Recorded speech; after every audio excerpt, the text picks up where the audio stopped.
I'm the Doctor. I'm a Time Lord. I'm from the planet Gallifrey, the constellation of Cerberus.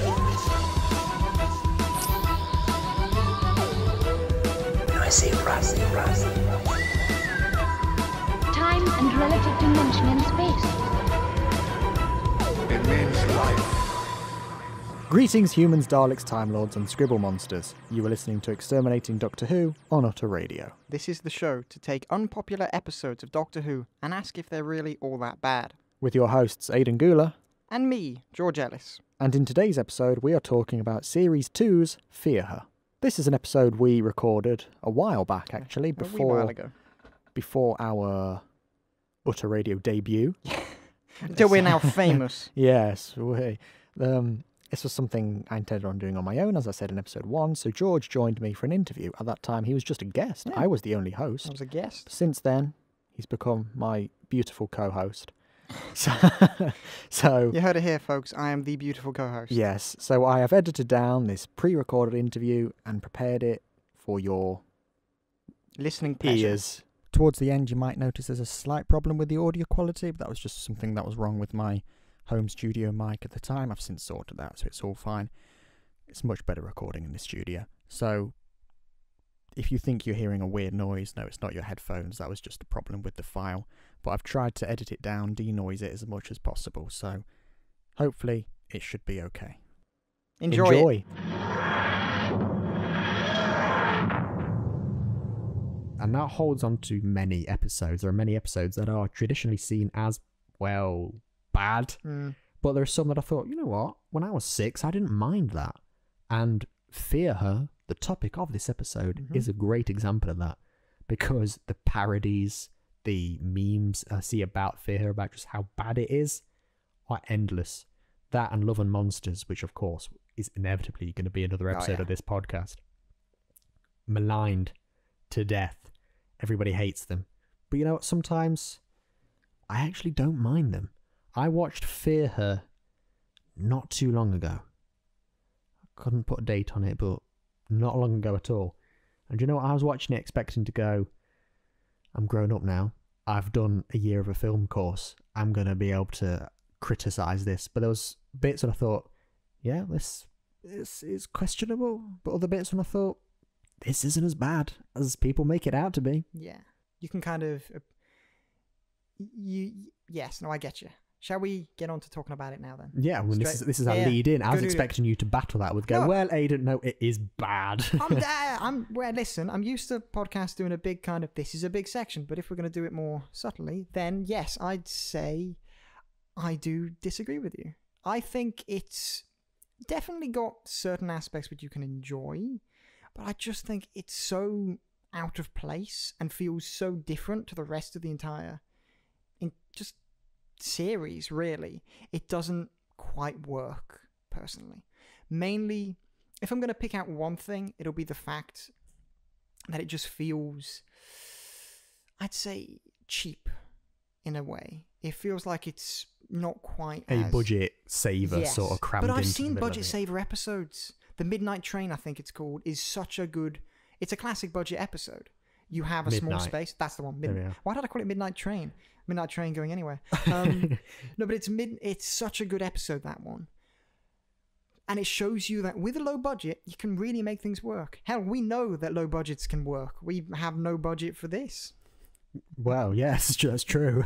But I just think it doesn't quite hit the nail on any aspect, really. And it's so disjointed, the ending. We'll get onto the ending later. I mean, I think if we go through some common criticisms of, because I mean, I googled something just to Google who wrote it actually, but I know the criticisms, and the biggest one, Fear Her. Let's talk about her.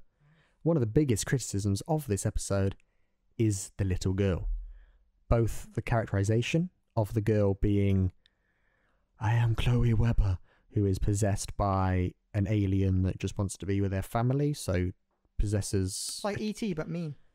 Yes, and instead of phoning home, this alien, whose species are can't think of off the top of my head. I'll probably Google it in a minute.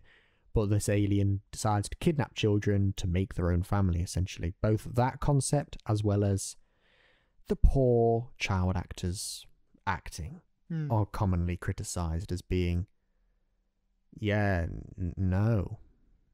What do you think about those concepts then? See, now the thing is, of course, I'm going to put aside the fact, things about the child acting that I think is, you're talking about a child actor for a start, on a BBC budget, on a probably rushed episode in 2006. And I sort of think, if you're criticising this actor's ability, I'm sort of like, is that a valid argument? And now people could come back on that and say, well, what about something like Bugsy Malone? That's a film from the 70s with child actors. There are a lot of examples where child actors... I find it with a child actor, I either love them or I hate them. Yes. There's never an in-between with me. Apart from in this case, I find her to be a bit... I don't think personally... Right, if I had to say best actor ever or worst actor ever, I'd probably say worst actor. But that doesn't mean she is the worst. She's not... There were probably better options, yes. But as you said, it's a BBC production. It's a low-budget BBC production for probably one of the lowest budget episodes of the series. And especially as... going into the audition process, her only role is to sit in her bedroom and scribble on a piece of paper. Yeah, it's not really a character that would require much acting chops. The biggest acting she has, I suppose, is when she's at the bottom of the stairs at the end, and the scribble of her abusive father comes to life. I just realised what a weird sentence that is to somebody who... I've completely pushed that bit out of my mind, actually. I'm just thinking, imagine if somebody just... I don't know, walks into this room now or just heard this part of the podcast, they'd be like, what are you talking about? Yes, there's a girl who cowers at the bottom of the stairs while a drawing of her abusive father comes to life, and the only way to fight off this monster is to sing Kookaburra Sits in the Old Oak Tree. Oh, wow. It's so strange. I remember so many parts of this episode, but my brain has just pushed out certain elements. Yeah. I remember the abusive father. I remember what the scribble looked like. I don't remember. The song has just come flooding back to me. That is Also, I realise it's gum tree as well, isn't it? Not oak tree. I don't care. Kookaburra sits in the old gum tree. Genie, man. It's amazing how this is... It's one of those things I think that's so Doctor Who. But you could not get away with that in any other property on this earth. But should you be allowed to get away with it in this property? That's a good point. Should you be allowed? Because it's so bonkers, do you get away should with you it? be allowed to do it because it's Doctor Who? I think if it's bonkers and good, it works. But it's just being bonkers for the sake of being bonkers. It doesn't... It can be endearing, but it doesn't mean it's good, you know? Like this, I find parts of this episode to be No, I don't actually. I think for... What about the silver ball bearing cake? Is that interesting? Love and Monsters, I find... We'll go on to that in another episode. I find endearing. This one, no. I just find it to be probably the worst one in my opinion, because it feels so out of place. I've said this. And if I'm going to focus on an element, with the acting as we're focusing on now, to have the child actor act how she does... It's so jarring compared to David or Billy Piper. Their acting is, I think, unwavering in quality throughout the entire run of their time in Doctor Who. Any series. They do not drop in quality. So to have them act against or with someone who just seems to be so... I don't want to say worse because that's mean, kind of... just on a different kind of level, it means you notice that difference in quality. Yeah. So I would say I think they probably could have cast the child actor better, but it wasn't written so they could cast someone better. So it goes back to the writing. I think it's a badly kind of written episode, mainly because the story. I think across the course of this series, of this podcast, badly written episode is probably going to be in here so often it should be a drinking game. Yes. Because that is really what I was saying. Although that idea of something being so bonkers that it could only get away with in Doctor Who, the biggest thing about Doctor Who, and has been since the very first episode in 1963, if the writing's bad, the episode's bad. Yep. And you could make it look amazing. The Leisure Hive is an episode from 1980, I believe. It looks amazing. Is the story good? No. It's terrible. And ultimately, it's remembered as a bad episode. And Fear Her is one of those great examples of that, where it's directed by a man called Euros Lyn, who directed a lot of Doctor Who episodes, many of them outstanding episodes. Can he save Fear Her? That's the question. No. And in your case, it'd be no. In my case, he does his best. I think he does his best with what he's been given. The script and the writing, yes. Also, I'd say the budget is noticeably worse. Because you're essentially just on one street. Yeah. The camera work seems not slightly worse. It seems like he's having to do certain shots so it's a classic. You do longer shots so you don't have to do more cameras. You just have one long... It's so you don't have to keep reshooting stuff. It's a simple practice that we do in our films, probably to the detriment. But no, I'd say he's done his best with what he's given. But again... But you'd say what he's given could have been more is better. Such a low quality that you can't lift it much higher. It's the story is... Okay, in its base... concept, it is probably a good idea, bonkers enough, and has the potential to be good enough. Okay, you have this kid, abusive dad is part of all this, blah blah blah. Yes. Alien, you've explained. Alien wants friends. That in itself is a bit childish, but it works because it's a child. Yeah, you can say the alien's a child, but then it goes down this route of, okay, what do we make the alien look like? Right, so we got the Cybermen. We got the Daleks. What else could... Weeping Angels? No, let's go with scribbles. Well, technically, the alien itself looks more like a flower. I'm going to have to Google... Bear with me when I just Google what the alien's called. But the actual alien itself looks like a flower. At the end of the episode, it flies out of Chloe Webber's mouth. Nice. Where she goes... I can't remember what the exact line is, but it's something like, "Be free, Chloe Webber." It's a parasite. And then it flies out of Chloe Webber's mouth. The scribble monster is Chloe getting angry. And just scribbles on her page. Let's just think and about so it comes to life. The connection between those two then. So you've got flower, scribble monsters. It feels, again, disconjointed. It doesn't feel like those two things would make sense together. A flower and scribbles. And it shows how...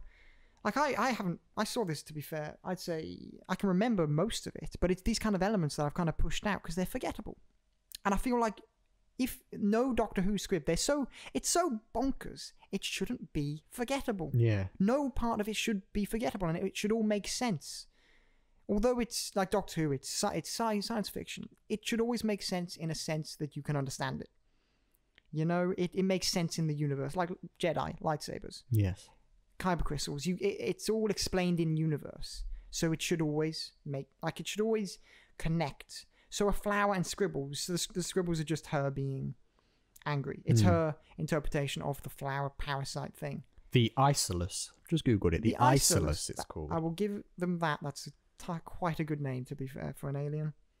Forgettable again because it's confusing, but kind of a funky name. What do you think of the funky name? I mean, it's all right, isn't it? I've heard better. I've heard better names, but there's also much worse. For example, the Pating. But I think it's a nice way to then go into another criticism that I see a lot, is that you said David Tennant and Billie Piper are still fine in it. A lot of people say they're not. Really? And I'll tell you why. I'll tell you for why. There's a lot of people to say the emphasis on the episode is okay, this is going to blow your mind because it actually stresses me out. There's a lot of people who don't like Rose.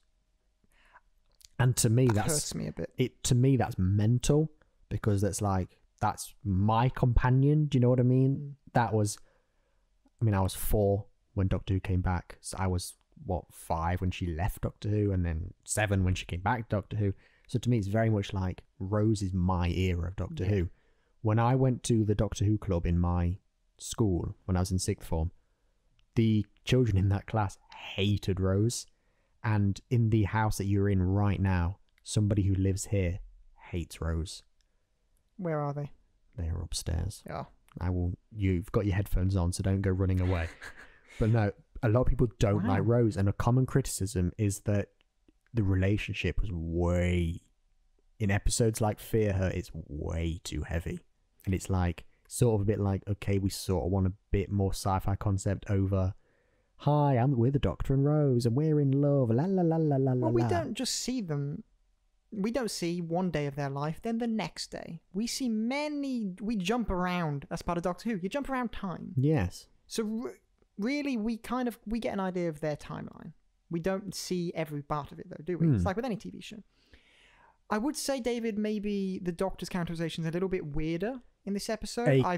Example that I don't know if it's the scene tea. You're thinking of. Is it the tea and the ketchup? It's something in a kitchen. That's one I remember. It's a jar of peanut butter or something like that. Bingo. And he just walks in, opens it up, dips his fingers in. Jam. Jam. I think it's jam. Yeah, I think so. Peanut butter seems too American. Yeah, it feels very English. Doctor Who is very English. Yeah, it's more like, here's a pot of jam, than more like, where's a peanut butter? I'm not doing accents again. That's a scene. It's funny that you thought that one, but the scene that I see people a lot just go, what? And it is that, but he just walks in and people like go, I know the Doctor's supposed to be weird and alien, but David Tennant's like the most down-to-earth Doctor, so much so that he wears like Earth clothes. I love his and clothes. You just walked in and dipped your fingers in a pot of jam for what reason? And people say there's scenes like that. Maybe that, and the way sort of Rose is sort of very much like, I want the Doctor back, which, although I sort of think, well, you would, because you're in the future for a start. There's a time machine down the road. You should probably have somebody who's going to take care of that. So I think when you're going, I want the Doctor back, you're more thinking about the safety of the universe than you are thinking, where's my boyfriend gone?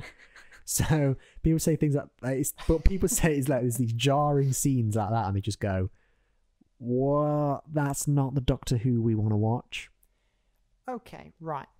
So run with that. I will. Because sometimes you got to run before you can walk. My favourite quote, not from Doctor Who, from Iron Man, as many of you do know. If you don't, you should. What about pain is temporary, film is forever? Is that not your favourite quote? Oh, what's that? Is that from our course? From our course, yeah. Shows you how much I love the course that I have to ask. Oh, right, okay. I think David and Billy are both fantastic actors. I think David is I think he's probably one of my favourite actors. You know, I was thinking about this after Des, and I genuinely think he is my favourite actor just ever. Yeah. I if there's any actor I want to meet, it is David. Yeah. Now, Billy, I think she's good. I really do like her. But then, for example, my mum, for example, she doesn't like Billie Piper as an actor. She doesn't. She thinks she's not very good. And I can understand why, but I think part of Billy's kind of draw for me is the fact that I grew up with her.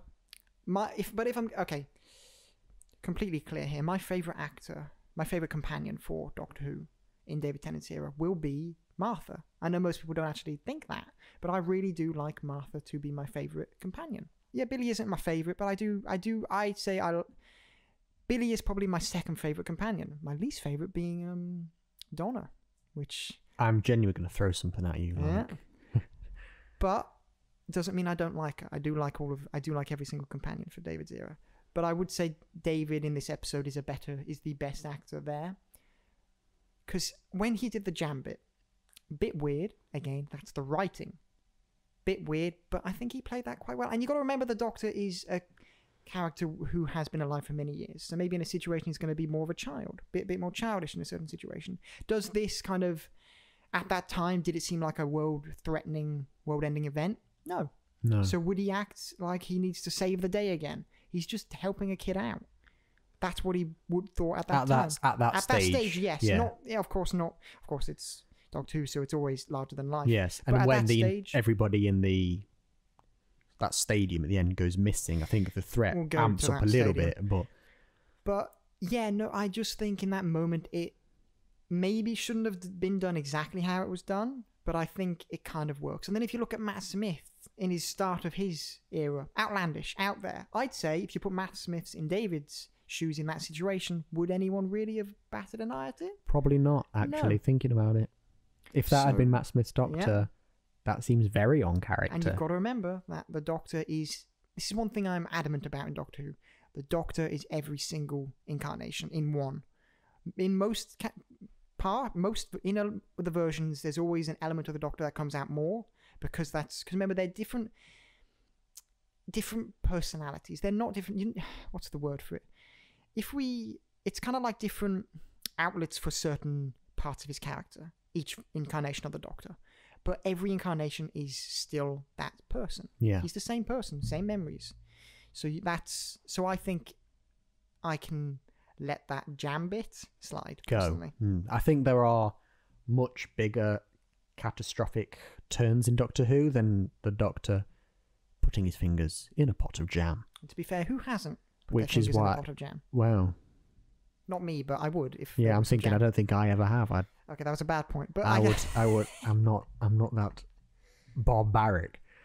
No, I'm thinking there are other things in Doctor Who that I just have much bigger problems with than the Doctor putting his fingers in jam. So when people list that as one of their criticisms of this episode, I sort of think that's just a bullet point you're putting in for the sake of it, because that's not a major issue. I'm aware of the issues with this episode. It is by no means my favourite episode. If I had to rank every single episode of the new run, or more actually, it'd probably be somewhere near the bottom. But I just think it's not as bad as people make out. And something I just... Plain devil's advocate, you know? Yes. And something that I just saw when I was trying to find the name of the Isosceles is that... Isosceles. That as well. It's a triangle monster. Something I saw was quite interesting because it sort of builds on my point, is that Matthew Graham, the writer, he received lots of letters when the episode went out, obviously because I don't think Twitter was a thing back then, so nobody can tweet him and say good work or go die, you can't write Doctor Who, as the other side would probably be. Maybe for the better, you know? Yes, so he received letters, because we're talking the noughties and it's old school. He received letters from children who said, what a great episode. I loved that. Again, that was really fun. Adult fans, on the other hand, what the hell was that? Now. And I think that's a really interesting point. Do we say Doctor Who's for adults or for kids? That comes into it as well, because when I was a kid, I watched this when I was a kid, and I didn't love it. I much preferred later on in the series the Daleks and Cybermen fighting each other. Oh. But I didn't mind this episode. Doctor Who did crossovers. Crossovers were cool. I sort of quite like more grounded episodes in Doctor Who. I've always been a fan of sort of like the Doctor.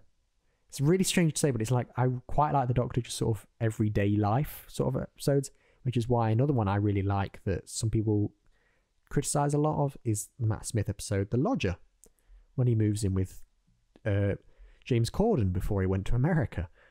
And I love that episode because I just love those episodes where the Doctor's more feels like somebody on Earth. I don't know why. There's something about those episodes that I just really, really like. Seeing the Doctor kind of adjust to everyday life. Yeah. Another example that will probably be a topic in on this podcast, actually, because a lot of people really don't like this episode, but is a Peter Capaldi episode called The Caretaker. Don't know if you've seen it, but it's one where, surprise, surprise, he's the caretaker of Cold Hill School. I mean, the monster is terrible in that episode. It really is, the Scovox Blitzer. But I just like that grounded Doctor adapting to everyday life. And Fear Her feels like one of them. Those ones, I feel like I like those more grounded episodes. And when I was a kid, I appreciated that. And I suppose that love has just followed through to when I'm now 19 and can watch it again and go, oh, I quite like this one when I was a kid.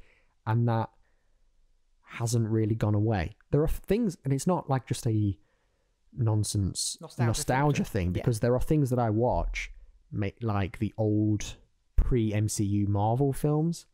Used to love them as a kid. I watch them now. Dare Displayed.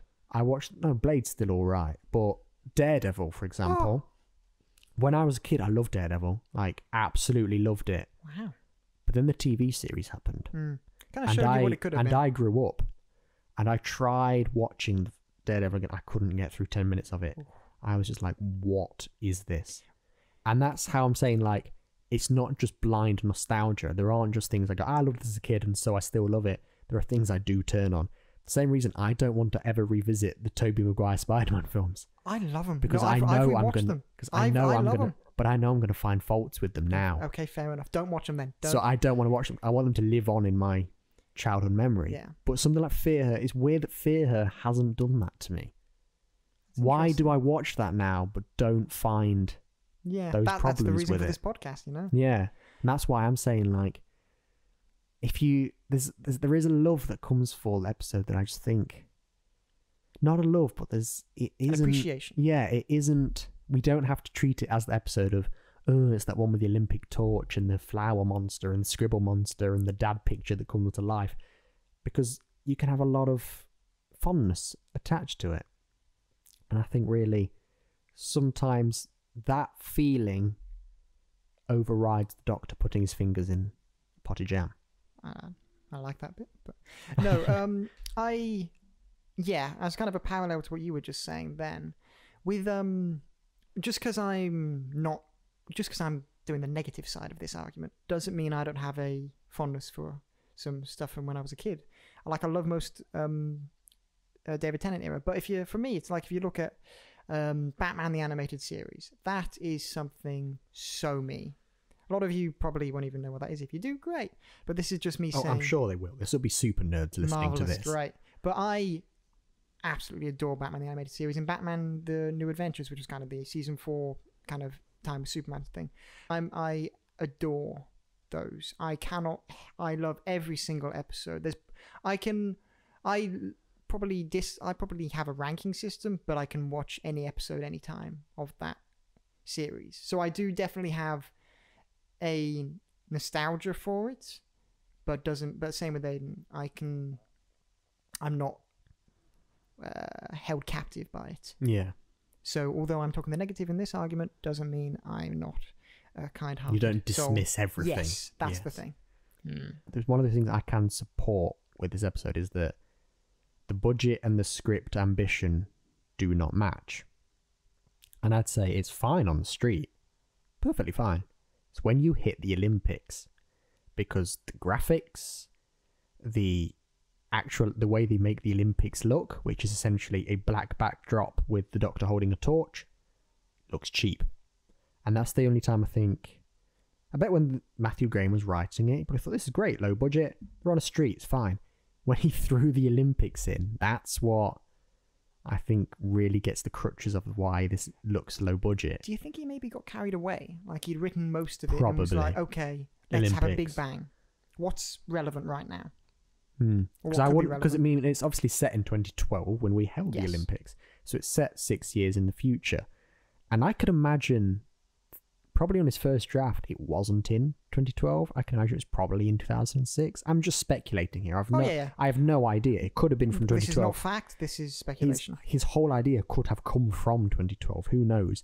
But I wouldn't be surprised if he started with street, sort of flower type thing, possessive child, 2006, fine, modern day. And then he thought, oh, we're holding the Olympics in 6 years' time. Let's throw that in. Oh.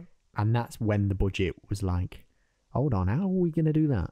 Would you say you would like the episode more if it didn't have the totally? Olympic I think if you made it a street, the way you could make that episode actually really good. Get rid of the Olympics. Yeah. Throw that out. Chuck it. And have it more like a midnight sort of situation where you've got a street, people are going missing, and everybody suspects each other. We'll talk more about this later after we've got through the nitpicks. We'll focus on how we could improve it. Also, another thing I reckon is a theory, though I've not really ever seen properly written down, but the fact that we have grown up with it is people that were, I don't know, 5 or 6 when it was originally on. We saw the Olympics. We saw it happen. So now that we watch this episode, we sort of go, well, it didn't look like that, did it? And it looks very just, it's a stadium, we've got the Olympics, here's a torch. Our Olympics were not like that. Our Olympics were bonkers. But again, there are examples of stuff where they've done future tech really well, haven't they? Like if you look at stuff like Alien, you look at the way they've done kind of their futuristic tech. It's dated, but it's got a sense of style to it. It's not just done haphazardly. So it's not like they did that badly because of budget or because of the idea for it to be what could the Olympics be. It's just because it was a bad idea and badly done. Because it's not like it hasn't been done before. That kind of stuff has been done, and it could have been done quite well. So it's just, again, it feels like it could have been better, personally. Yeah, I just wonder if that's why people don't have the same nostalgic sense that I have with it. Because I keep saying love, but I don't love the episode, but my admiration of the episode hasn't gone away like it has for some of these Marvel movies, like I explained earlier. But I think maybe a lot of people sort of think that isn't how the Olympics looked, and it sort of bothers them in a way. As they've got older, they thought, it didn't look like that. This episode isn't great, is it? Why is he putting his fingers in jam? Why this girl can't act? And I think there's a lot of these things that just... It's the jam thing again. It's the focus on the little things that don't work, and it just adds up. Yeah. It's another reason to not like it, you know? And I think you've hit the nail on the head there with why. But I think... You've come round a tiny bit. Maybe not... Because you said that the jam problem is very minor. You've said that the budget is a bit... It's too ambitious for the script, but again, it's a BBC budget, and you've come round on the Rose relationship. You've caught me out here. I feel swindled. Feel like I've wooed you into fear her now. I've been bamboozled here. But how would you make this episode better? Right. Well, I'd say as you would agree here, we take out the Olympic Throw element. out the Olympics. Chuck that out. I think it part of the charm, as we've discussed here, is the fact it's grounded. And by adding the Olympics, it makes it not a grounded episode anymore. It's now this larger-than-life thing. And it takes away from the characters. I would have... The idea of it being scribble monsters kind of works for the child, but I'd change that element, probably. I'd change it to being... So the flower, the isosceles thing, is it's a parasite, basically. That's what it is. That's kind of what it is. Essentially. It's like a hummingbird, not a hummingbird. Kookaburra sits in the old gum tree. It's like what the hippos have on their backs. I never remember what they are. But it's like that kind of thing. It's that. It's like a parasite. And what was I saying? I got sidetracked with hippos there. I'm so sorry. With the parasite, I'd focus more on the idea of her... of controlling the girl rather than the controlling the girl I wouldn't say like. I don't like the fact the girl's being controlled by a parasite. I do like that concept though, and it could be well done. But then when it gets onto the girl then draw scribbles, and then those scribbles come alive, and then it's like it has a focused idea and then it just goes too big. Simplicity sometimes is the best thing. So I'd take out the Olympics. If I'm able to do this, I might recast the girl. I knew you were going to say that then. I just saw a recast come from your lips before you said it. I'd probably recast with someone maybe a little bit older. So maybe you could, if you want to aim this, still kind of at kids, but I'd probably aim for someone younger than us, but older than her. Kind of go for kind of a teenager, kind of the stress that you deal with at that age, you know? So it's not just about an alien making friends. It's an alien that wants to kind of fit in with our world, and does that by attaching to a host and trying to experience the world through there, but maybe does some terrible things along the way. So they can still become the drawings, but it doesn't have to have the scribble monsters. It still has that... And the naff sort of effects of them moving on the wall. Kidnaps the friends into these static, I'd say, photographs. She takes pictures of people, and then they're gone. They're that's a good idea. They're there. She collects these pictures of friends she wants, but it's still, she's not actually got the friends because they're not moving. They're trapped in a status time wibbly wobbly timey wimey stuff. Yes, they're trapped. So she hasn't got this friend.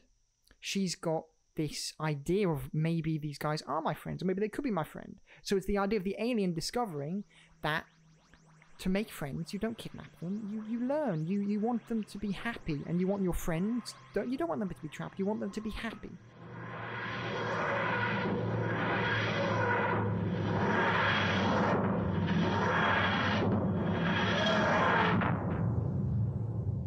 There we go. That was our pre-recorded interview back from when households could mix. Hence why it was recorded in my very echoey house. It's much better recording in the radio studio. Hope you enjoyed it. We will be back in February, hopefully, with some new episodes. We're going to do a review of Revolution of the Daleks. No, but thank you for listening, everyone. Thank you for listening. Goodbye. See ya.